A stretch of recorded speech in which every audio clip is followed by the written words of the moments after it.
Hi, my name is Aliza Maynard and my topic is on African body art, but I will be focusing on the one type of art known as body piercing. I didn't know much of the topic except what it looked like. I knew that the stretching of lips and ears was also popular in Africa, but I didn't know about the history or meaning behind it.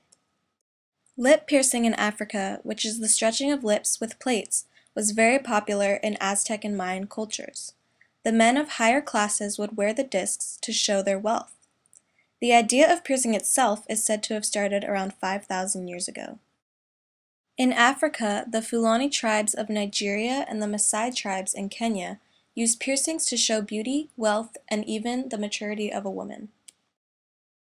There is no specific place where piercing began. It was practiced globally by different people, but lip and tongue piercings were mainly found in African cultures. The form of piercing hasn't changed much from before. In Africa, to stretch the ears or lips, they would insert small discs, usually made of clay, into a pierced hole, and over time they would switch to bigger discs so the hole would stretch. The idea of body piercing grew popular because people saw it as a way of self-expression. It was used to share religious, political, social, and spiritual beliefs, as well as to beautify the body. There are many reasons why they did this stretching of the lips and ears. Women around the age of 15 would get their lips pierced before marriage. Also, during times of slave trade, slaves that had these piercings would be chosen over those who didn't because they were considered more beautiful. Body piercing in Africa in ancient history compared to today has changed, not so much in form but in popularity. Many tribes in Africa have stopped this practice, not all of course, but years ago piercing was a very common thing there, and nowadays it can only be found in pockets of the country. I'm not completely sure as to why some stopped piercing, but it may be because of the popularity piercing is getting in the West, and the fact that it's more of a trend or fad than an expression of one's self and beliefs. Piercing was definitely popular in many parts of Africa. It wasn't isolated to one location.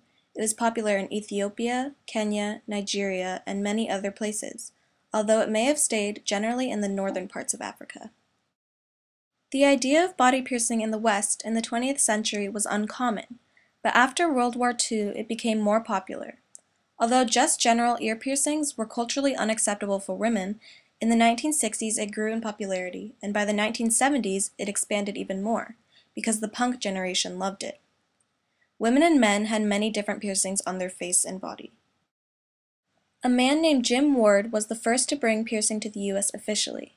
Ward opened a professional piercing shop called Gauntlet Enterprises in 1978, which was the first pierce shop to open in America. In the 1990s, piercing became more widespread because it was even more accessible. The cultural meaning behind piercings in the West compared to Africa is a lot different, because in Africa it was more about showing who they are through art, as in each piercing had a different meaning behind it. While in the West, people may still be expressing themselves through piercings, but it's more about the way it looks or the trends than what the piercing symbolizes. There are so many different places to find piercings in the Bay Area. Pierce shops such as Zebra and Industrial are very popular, as well as small stands like on Telegraph Avenue. Among the youth, piercings are very popular.